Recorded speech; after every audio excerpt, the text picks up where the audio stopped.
so let's talk a little bit about the Science Gateways Community Institute before we get started, just in case you're new to this community. The Science Gateways Community Institute is funded by the National Science Foundation to provide services and resources to people who are building gateways. One of those areas in which we provide support is for building and running gateways, and that includes hands-on development support, which includes a quarter-time developer for a number of months. We have consultants who can provide advice about specialized topics, such as usability and cybersecurity. And we also have a catalog where you can look for software that you might use in a gateway, or you can promote your own gateway, as well as look for examples of gateways that might be what you would want to build and see how they've gone about doing that. We also have a wide array of education and training opportunities, including this webinar series. I have to update our slides. So, and the Science Gateways boot camps, which are now called Focus Week. And then finally, we have student-focused programs, some of which are running right now, including a coding institute and internships, and something to keep in mind for next year. If you have a gateway that you'd like a student to work on, that is an opportunity for you to request someone to work on your gateway. Our annual conference is coming up in September, and registration for that will be opening at the end of this month. And our website has all sorts of materials and resources on it. And then our third area of resources and services are just the networking community opportunities that are available to you. We have a partner program which provides you with connections to various organizations that provide complementary services or communities. Our affiliates program is similar in that, but it's software developers and software services that have agreed to support any gateway projects that come their way, that if we point someone in their direction for using that software, that they will provide free support. We of course have blog posts and news posts and job posts, and I encourage you also to look at our community forum, which is a Google group that is set up for exchange between people with questions or opportunities and other things like that. So that is everything in a nutshell for the most part, I think. These all work together through our different service areas, and I encourage you, if you haven't visited our site to learn about what we have to offer, to go and take a look. One final request is if you can give us feedback at the end of this webinar, that helps us a lot for providing both information to the NSF to let them know that we're doing a good job, but also there is one question on this very short evaluation where you can mention topics that you'd like to see in the future. So we do take those seriously and look those over as we're developing our calendar going forward. And I'll post this link in the chat section as well as we get partway through the session. So again, thank you all for joining us, and I am so happy to introduce Shari Thurow, who is a search engine and optimization expert, as well as knowledgeable about information architecture and usability. And knowing how hard it is to make sense of the analytics that are available to us, I asked if she would be willing to give us a talk about web analytics today. And so here she is. I'll let you take over, Shari. All right. And you are currently orange. Did you want us to see you? No? Yep, it should be loading. Okay. And let me know if you can see it. Yes, looks great. Voila. Yes, I am Shari, and you can call me Shari. I am a search engine optimization expert, and all those wonderful things Catherine said about me. Thank you very much. And one of the things I do as part of my job is web analytics. I've been doing web analytics for well over 20 years right now because I need to know how well all of our efforts that we put into a gateway website or any type of website we might have is whether or not it's working. And if it's not working, what can we do to improve it? And web analytics has considerably improved over the last 20 years. I'm going to use Google Analytics as an example in this presentation, but please know there are other software packages available. Adobe has one, Crazy Egg has one. The one I work with a lot is Bright Edge, but I work with Google Analytics the most. I'm also a co-founder of the Information Architecture Gateway, and hopefully we'll have that site launched before the annual meeting. So what we're going to cover is really getting started and getting started on the right foot, because web analytics can seem overwhelming at times, and there's a lot of preparation to do before you actually join in on the software. So we're going to go over that. Answers to questions that analytics software can and cannot deliver, and different types of conversions that you can measure with analytics, and some of the complementary things that you should do to support analytics. So that's what we're going to cover, and micro and macro conversions, KPIs, which are key performance indicators, and all those numbers that I am familiar with. I'm sure many of you are familiar with. But first, we're going to start with the purpose of web analytics. And you'll see that I put a lot of definitions in this presentation. And there are many reasons to use web analytics data, and I'm only going to cover the most important ones. And this is just the one from Wikipedia. But I really like this definition much better from usability.gov. And the reason for that is the focus on both user goals and business goals.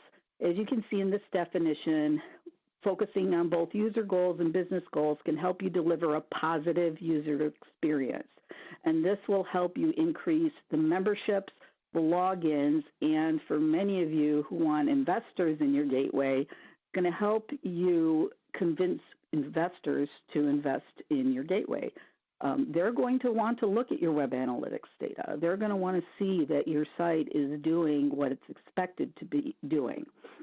In fact, when we look at usability and website user experience, the main point is to balance. You need to find the balance between user expectations and business goals. And analytics is one way to help your gateway site get this balance, and it really is a win-win situation. So these are the questions that analytics software can answer. Who visited your website? When did they visit your website? And where are users accessing your site? And what language are they using? How did they navigate, or how did they use your website? Did they browse on your site? Did they use a site search? Did they use both? What did they do? And that is what we know we can get from this data. The one thing web analytics software cannot answer is why. If you want to get the big picture, you also have to answer the why. Analytics data is quantitative data and not qualitative data.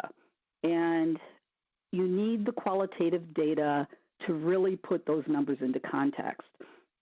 Some examples of the qualitative data that I'm referring to are things like usability testing, field studies or field interviews, when you're actually observing people on your website in the user's natural environment, some types of surveys, diary studies, and so forth. And that context is so extremely important, because a number without context is simply a number. And there's this really great book by one of my colleagues, Eric Rice, and it's called Usable Usability, and in it he says content is king, context is the kingdom, because it's really, really easy to misinterpret some of these numbers, and I'm going to show you some examples very shortly. So here's a screenshot from Google Analytics from a website I was working on last year. It can tell you a lot of things. It can tell you new users, repeat users, number of sessions per user. A session is usually considered 30 minutes, and then after 30 minutes it times out. So that number could be misleading, because a lot of people do leave their windows open for long periods of time and never leave the site. Page views per session, and bounce rate. And bounce rate, just so you know, is one of those misleading numbers. So the other things you can learn, and this is something that's really important, are the browsers used.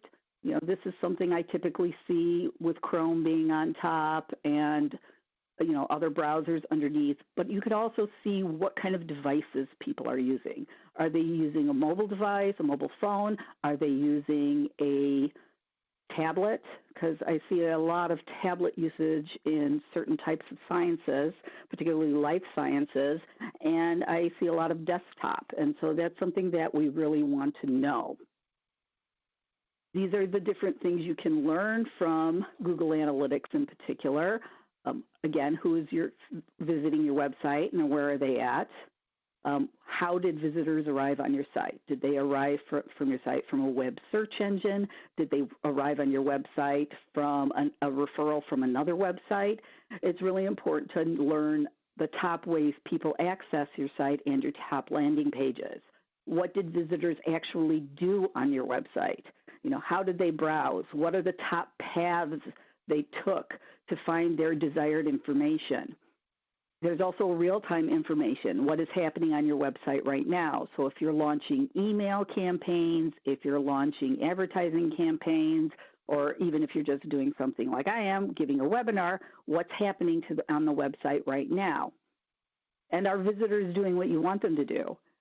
One of the most important things about analytics is building landing pages that help convert visitors into doing what you want them to do, signing up for a membership, logging in once they become a member, contacting you. And if they're not doing what you want them to do, that we all have to work on those types of pages.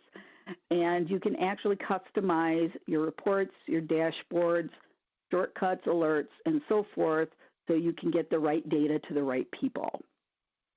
One of the things I am looking for as a search engine optimization person is how people are locating and discovering desired content via Google and Bing in particular, and any kind of specialized sites, web search engines such as, I'm trying to think of one that I use all the time, Quora. Quora is a question and answer search engine. And search engine optimization is not optimizing for search engines only. It's optimizing for people who use search engines. So it's a balance of user-centered design and technology-centered design. And I want to know how people are finding the site and what questions they're asking via web search. So as I mentioned previously, bounce rate is one of those misleading metrics. And here is a definition from Google about bounce rate. It's a measurement of users who only viewed a single page. Now, sometimes this is a good thing, and sometimes this is a bad thing. And I am going to show you examples of each. So here is a bounce rate of about 84%. And a lot of people might think that 84% is a really high bounce rate, and I would say it depends, and it would very much depend on the circumstances. So here's an example. This happened last fall in the U.S. News. There was an E. coli outbreak, Escherichia coli. It's bacteria that does live in your gut, so it does occur in our body, but it is not good when it's in overabundance. So we definitely don't want to ingest it via romaine lettuce. Well, the Center for Disease Control highly recommended that we throw out all romaine lettuce to contain the outbreak. And what happened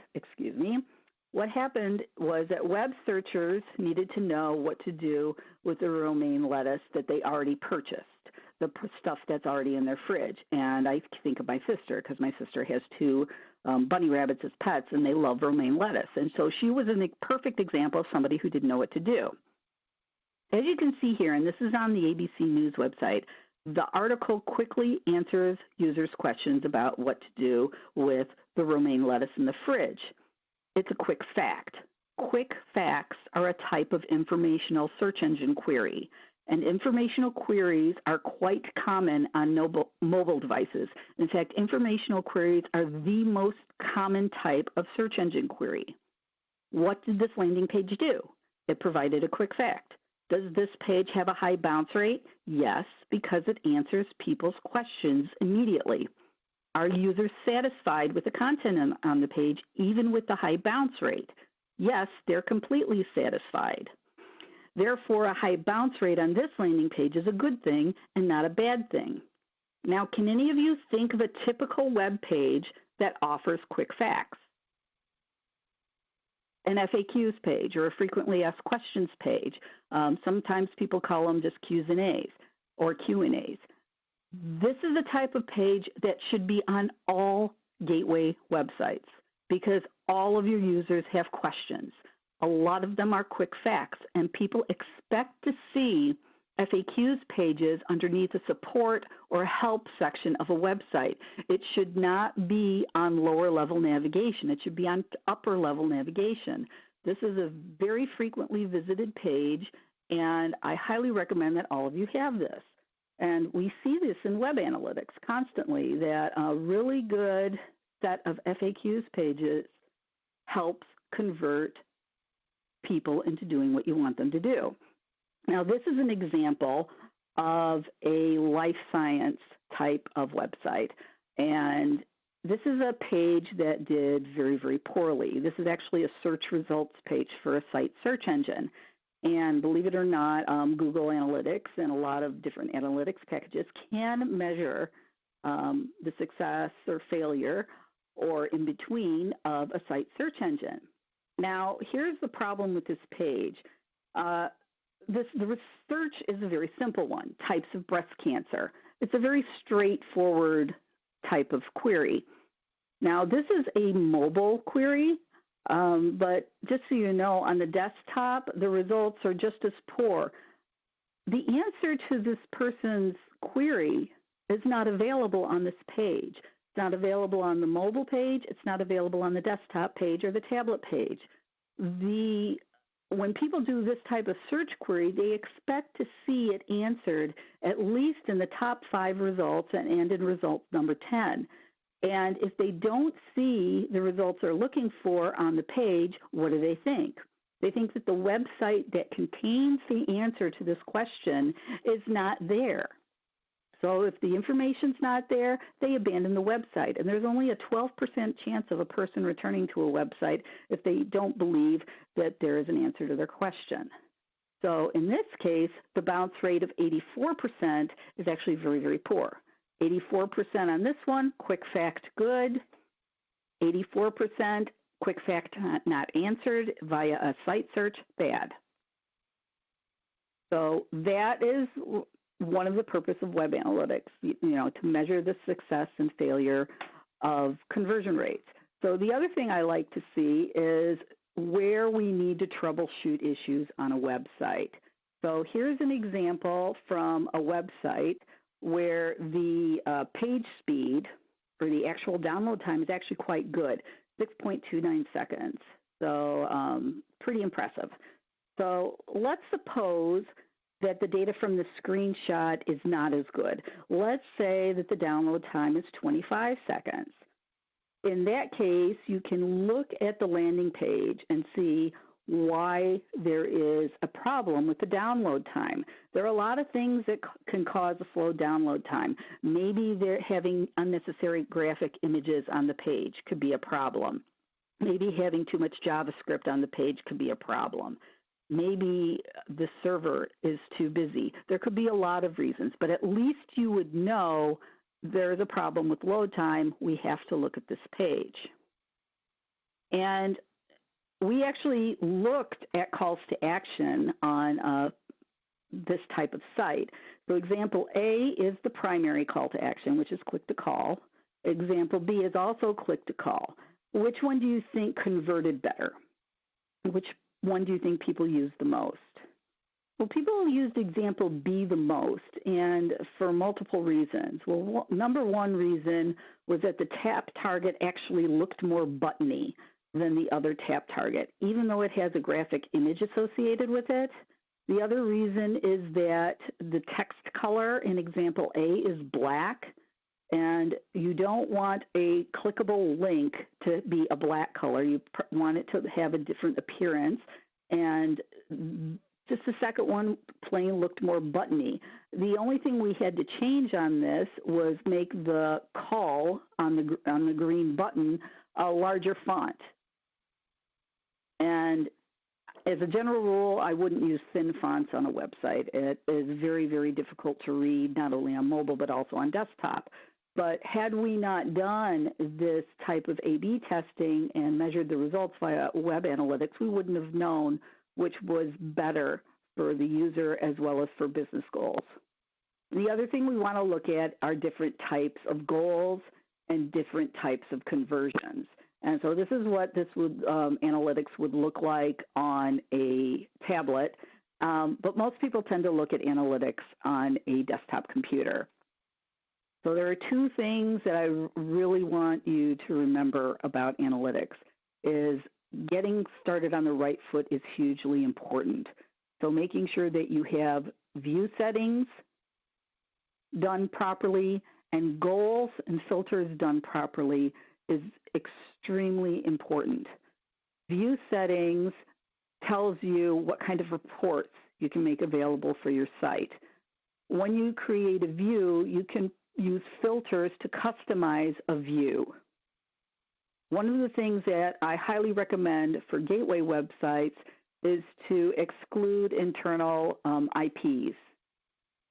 This is just the set of digits that corresponds to, www.gateway.com or www.gateway.org. That way you can exclude the internal traffic so you know that the people who are really visiting your website are your target audience. So a lot of times I tell people keep the default view, definitely exclude internal traffic, and you can customize the dashboards to different areas. So maybe there's somebody that specializes in marketing. Maybe there's somebody that's a technical person. They might not necessarily want to see the same data. So types of conversions. Basically, I've given you a definition of a conversion here, and I've given you the link for it, so I'll leave that to you to read on Google. And a macro conversion is typically a completed purchase transaction, and this would be on an e-commerce site. But a macro conversion can also be something like login, create an account, download, contact. In contrast, a micro conversion is a completed activity that indicates that a user is moving towards a macro conversion. And one of the most important things I tell people is pick 3 macro conversions on your website. Start with 3, because if you start with more than 3, it can get really unwieldy very quickly. So maybe it's download, register, and login that are your typical macro conversions. That first one, place your orders from the Amazon website. Schedule an appointment from a medical website. Download is from a software gateway site. Login or member login is from another type of gateway site. It's up to you as a website owner to determine what the macro conversions are. And then once you configure what the macro conversions are, you can break them down into the individual micro conversions and figure out if there are any bottlenecks or if there are any issues with things. Now, even though I'm showing you a funnel, a conversion funnel from an e-commerce site, please understand that even though I'm using an e-commerce site, this example is applicable to gateway websites, business-to-business websites, academic websites. Every website has macro and micro conversions, and it's up to us to determine what they are and figure out how to do things. So here's an example from an imaginary sales funnel. This is one I'm using for illustrative purposes, where the site owner has input the information into web analytics software and then brought it out into this imaginary funnel that you see here. If you look at the conversion from the product page to add to cart or shopping cart, how many people viewed a product page and how many people actually added a product to the shopping cart? The micro conversion rate here is 50%.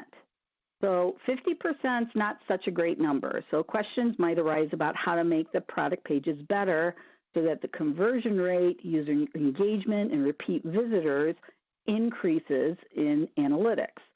Why might users abandon a product page? Page speed could be one answer. Maybe users aren't ready to buy yet. Maybe they're just comparison shopping. Maybe they're waiting for a special occasion like a birthday or a Christmas present. Maybe the price is too high. And this is a big one, and this is a huge one for gateway websites. Maybe the form is too difficult to fill out. A lot of gateway websites have forms on them, and they're very straightforward, but the form just in and of itself is difficult to fill out on different types of devices. Just know that there are many reasons that could cause a lower percentage of microconversions, and it's up to you to find where all these bottlenecks are.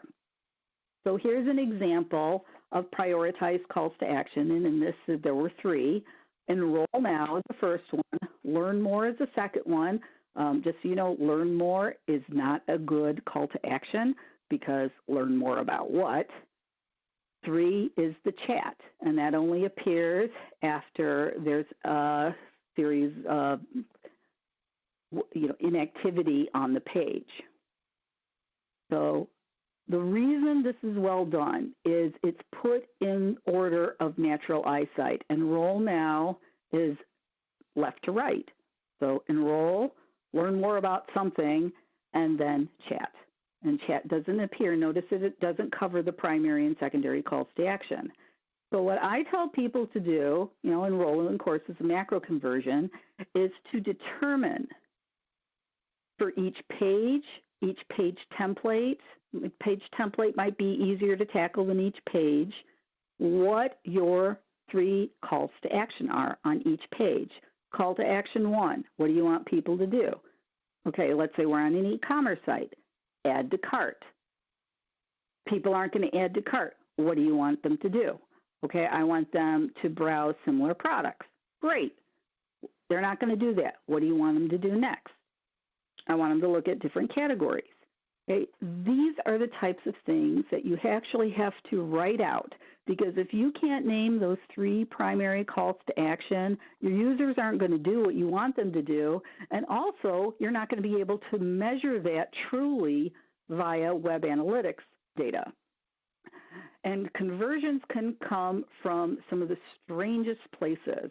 And one of the things, examples I'm showing now is a website that actually cracked me up very much while it happened. This is a screenshot from Google Analytics for a business-to-business and a government website that sells barrier protection, think a gate or a wall, for security purpose. Some of the videos on the website are really, really entertaining because basically they're giant semi-trucks that are going full speed, like 70 miles an hour straight into the security wall, and the truck actually shrivels up like an accordion. So many people like these types of videos, and these people would go on YouTube to see them. However, the people that watch this type of video on YouTube are not in this client's target audience. So YouTube is not at the top of their social media target audience, and as you can see, Facebook is, YouTube is further down the list. So what happened was my client at this time modified the social media strategy to focus more on Facebook than on YouTube. And the result is increased sales leads and, in this case, increased revenue. So don't discount social media. I know that there are some gateway websites that are targeting areas that I know are covered with social media. So filtering out data via social media will become very important. So consider the 3 main types of social media along with your 3 types of macro conversions. Here's some different types of conversion tracking that you can use. On this website, directions is the number one thing that people want because the physical location is really, really important. So there are things we can learn from this page, this landing page. So what can we learn from a directions landing page that we can apply to other pages? Maybe the directions page has a map. I actually know of a hospital type or a medical facility that uses parking garages. where people can park if they have to go into the medical facility and the parking lots at the medical facility are full. Requesting an appointment. You would probably think requesting an appointment should be number one, but in this case, it is directions. Click to call, that's not surprising at all, and downloads further down the list. So there's areas that could be improved. So these are the things that you're going to look for in your web analytics data. So I showed you a funnel. Now, the reason I showed you the funnel was that you can set up goal funnels in Google Analytics. The thing is, the funnels that I showed you before are actual hand drawings that people who are graphic designers make. They're not as pretty in Google Analytics as we'd like them to be. So when you are setting up Google Analytics, after you've set up your settings and your filters, you want to click on goals. And once you have your business objectives clearly defined per page template, then you go into goals, and that would be your macro conversion, and enter your micro conversions and your KPIs, and the result will be the metrics that you are looking for. Now, keep in mind that business goals and Google goals are not the same thing. So that's why I like to use the word objectives that you see in that breadcrumb trail. Business objectives, Google goals, KPIs, and then metrics. And then the target are the success or failure rate. So like I showed you previously in the bounce rate, we were looking at 84%. What I like to do is start out with something simple. So let's say it's a newsletter form, or let's say that it is a contact form. What we would do is just have a very simple goal description as the thank you page and letting people know how many people actually filled out the form and this page loaded. So that is really simple to set up. Once you get the hang of doing goals, then you can go into more detail and put more micro conversions in here. So goal setup, custom, in this case is an e-commerce site, and the final destination is a confirmation. But you have to give the mailing address, billing address, the review your order page, and then you finally get the confirmation page.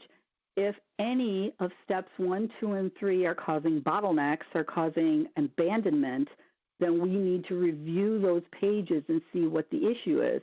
And this is where I see a lot of issues with forms. One of the things I recommend to a lot of people is don't be afraid to take forms classes online. I have taken many forms classes online. I have books on forms, and if any of you want me to make recommendations to you, I'm more than happy to do that. Forms change all the time because browsers change all the time. Devices change all the time. There isn't always a consistent look and feel, and that's what users need in order to sign up for something, sign up for membership, use a tool, or log in. They need that consistency. They don't have that consistency, they're not going to trust your gateway site, and they're not going to do what you want them to do. So these are the things that I think that are the most important for you to do. And I didn't realize I was flying through this presentation. I was just so concerned about the time, but that's okay. This is what a conversion funnel looks like in Google Analytics. As you can see, it's not as clean and simple as it is for the other ones that we showed. So description, sign up, setup, launch, begin test. And then you can see the conversion rates at each stage, 42. So the description wasn't that great. The sign up was great. Setup wasn't that great. Launch was really, really good. And then begin test. So we have every other one giving us issues, and the description being really, really the most problematic one would be the one I'd probably recommend qualitative testing on, such as usability testing. A/B testing is not a usability test, but it's still something you can do if you want to test things like buttons, size, shape, and color. So this is an ongoing process. There are people that their only job is to do analytics. So whoever is going to be in charge of analytics of your gateway site, make sure that they know all the macro and micro conversions. Make sure they're used to using software such as Google Analytics or Bright Edge or Crazy Egg or any of these things. But it is a very good time investment. Again, you're going to be showing this data to people who are going to be investing in your gateway. So I'm using an example from a science gateway that I like because my background is in medical genetics. So without hesitation, what are the three main calls to action on this page? And just so you know, this is a home page, the top of a home page. Well, I asked our good friend Nairi this morning, and I'm glad I asked her because she does not give the same answers as other people. And that's something I love about usability testing is that testing with actual users, you'll never get the same answers that you, the facilitator, give. Nairi noticed the web app and the API and the clients. So she assumed that the first call to action is setting up an API. Second call to action would be open source link, and the third call to action would be install on your own servers. Is this what you want people to do on your home page? A lot of people, when they make websites, and this includes gateway websites, they like to begin with the home page. And one of the things that I like to do is end with the home page, because when you're defining calls to action, you go down. You get from less specific to more specific. And a home page should offer shortcuts to experienced users and clear explanations to new users.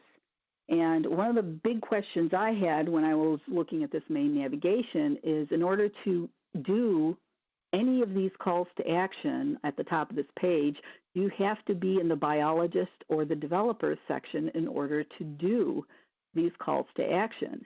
If the answer is yes, then these are not the right calls to action for the home page. If the answer is no, then these are probably fine. But let's now look at a different page that is far more specific, the developers page. If I were to ask you what are the three main calls to action on this page, what would be your answer? Okay.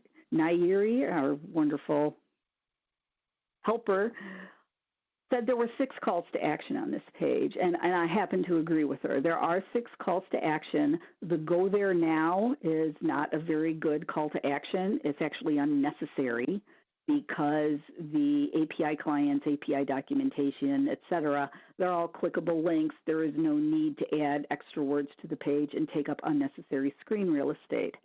But they all seem to be very balanced, so there isn't really one clear call to action over the other. Just as a general rule of thumb, warm colors tend to stand out. So things like yellows, oranges, and reds would be better over at the top of the screen if you want people to do something. If I had to pick the 3 main calls to action on this page, it would be the 3 at the top: API clients, API documentation, and contributing to Intermine.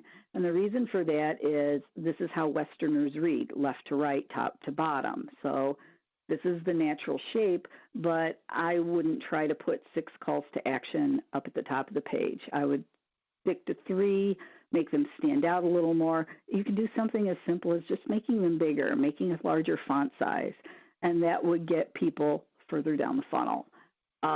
Since this contributing to Intermine is such a powerful call to action, I wouldn't leave it under developers. I would put it in main navigation.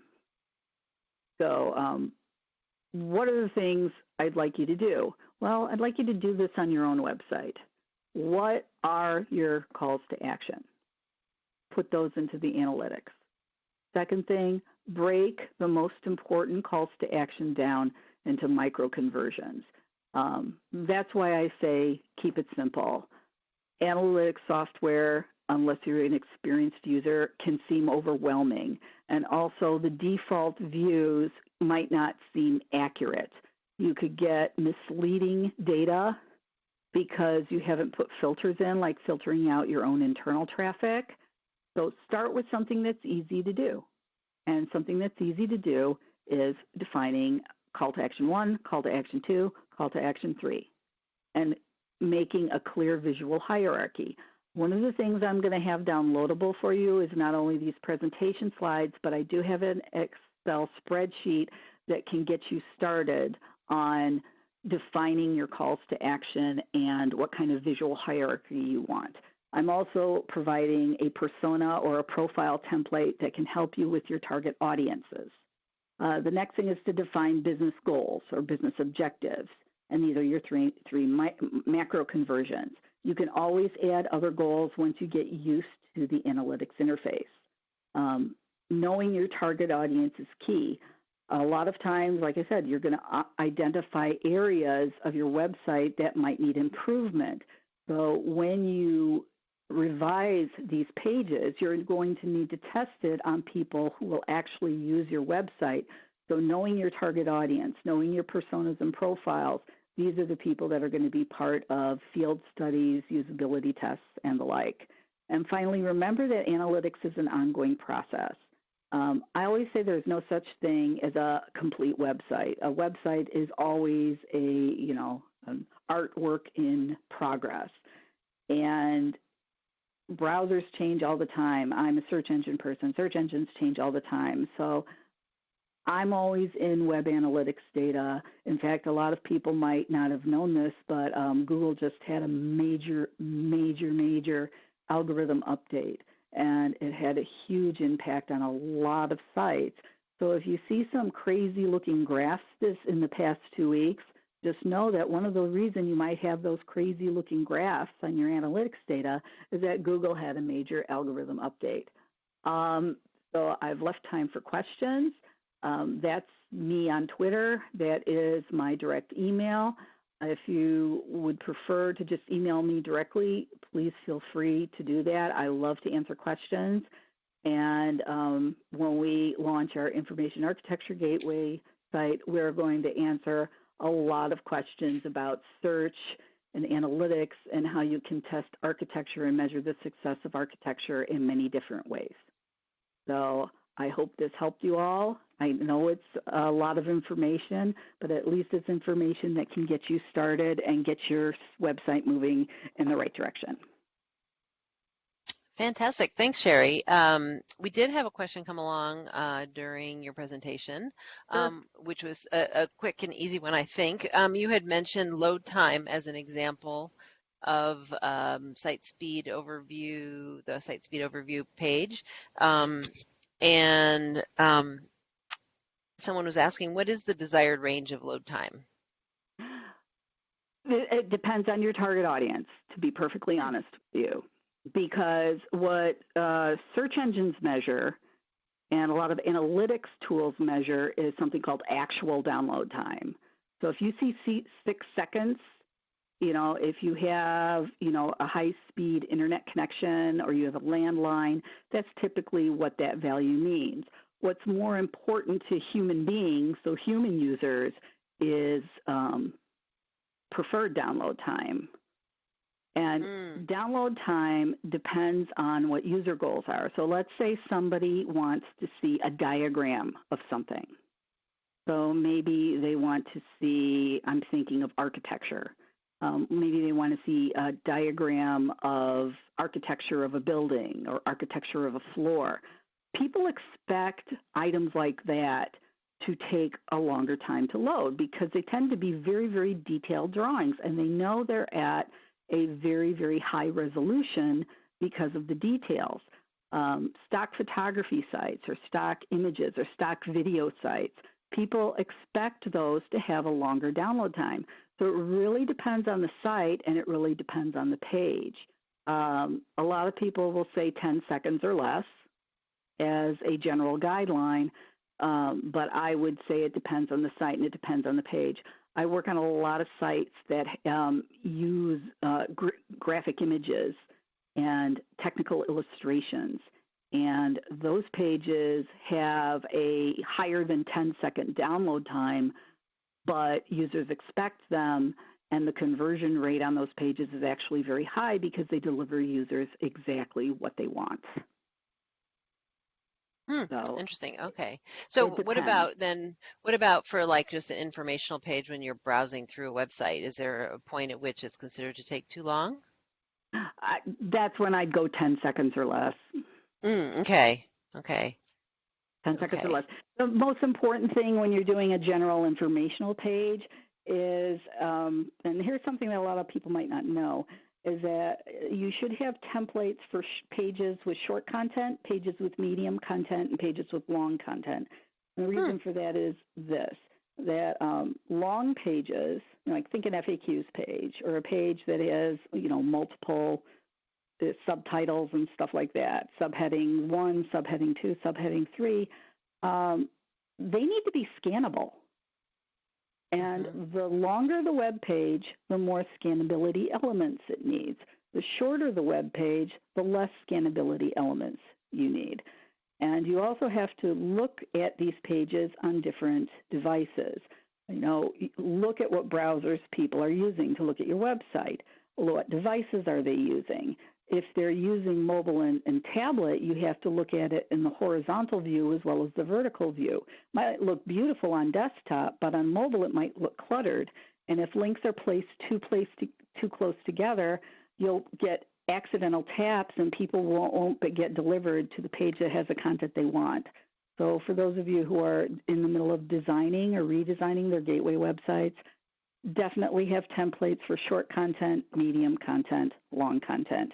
Think 200, 400, 800 words would give you an idea of short, medium, and long content. That is really helpful. Thank you. Um, I'm looking, there have been no other questions that have come through chat just yet, but I have a question, Sure. which was, and I imagine this is it depends, it depends kind of answer, but, I noticed, so when you were showing that funnel example where it was alternating between, a good funnel, or a good stage in the funnel and then a not so good one, and it was going back and forth and so forth. Um, and um, and I'm just wondering how you know what a good success rate is, given that you may actually be anticipating fairly small numbers of people in some cases. I mean, in some gateways have a lot of people use it, or they're for educational purposes, and so there's like many students being coming through the site, from a class, even from a single class, but then in other cases the number of adopters you anticipate is going to be smaller, and there may be a certain number of people that just where it's not actually applicable, but they might check it out. So how do you know what's considered a good um, success rate for a funnel? What I do is when I set up the funnel, I set up a date range. So in Germany, for instance, because I work with a German professor, they have 4 semesters per year. In the U.S., a lot of universities tend to have 3 semesters per year. And what this tells me, and this gives me information for, is when I should test and when I shouldn't test. And by this, I'm talking about the qualitative data, like a usability test or field studies. So if I know that a class is being taught in the fall and the enrollment is high, I would know this ahead of time. And if I know based on, say, this class was taught the previous fall or the class was taught in the previous spring, that there is a problem with the sign-up, I know I can work on that sign-up form and do all kinds of work on it over the summer break if the course is not offered in the summer. If the course is offered in the summer, then you'll have to pick different times to work on it. And you definitely want to have things ready for the summer if a course is taught in the summer, because it tends to be an intensive course. So you'll see a lot of a big boost in traffic, and you can compare traffic year to year based on that. And over time, you should see your conversions increase from class to class, year after year. And then focus your efforts. Like, for example, I would focus in this funnel example, I would focus on the description because everything else depends, and the funnel depends on that description page. So that description page has got to be crystal clear to users. It doesn't have to be crystal clear to the person who writes the content, because the person who writes the content knows what's already on the site. Users have to understand. And that's the most important thing, because you're not going to get conversions if you don't have users. And then the sign-up page is really good. I would leave that alone. Once I get the conversion rate for the description page higher than it should be, then I would work on the setup page. Then I would work on the begin test page. So it really depends on how your university is set up, how the students are set up. One of the things I download every year is the health calendar if you're in the life sciences, medical sciences, because they have, breast cancer month is in October. Well, there are also different types of cancer, and what is their month? Their, National Eye Awareness Month or National Eye Awareness Day. All these things. So there's all kinds of places can give you things that you can plan ahead for. And this isn't just for web analytics. We also like to monitor the social media because you'll see the pickup in social media and the social media referrals and analytics as well. So keeping an eye on that and being as proactive as possible is really important. So it's not just your calls to action. It's also where is your target audience active and what time of year are they active? So it's before I go into web analytics and set things up, I gather a lot of information. Or I work with people to help them gather that information. So, and like I said, it's best to see improvements year after year. Yeah. So some questions have just come in. Two questions together came from Wendy, who asks, in your experience, how many gateway teams have dedicated web developers, and do you find this to be related to the success of the gateway site?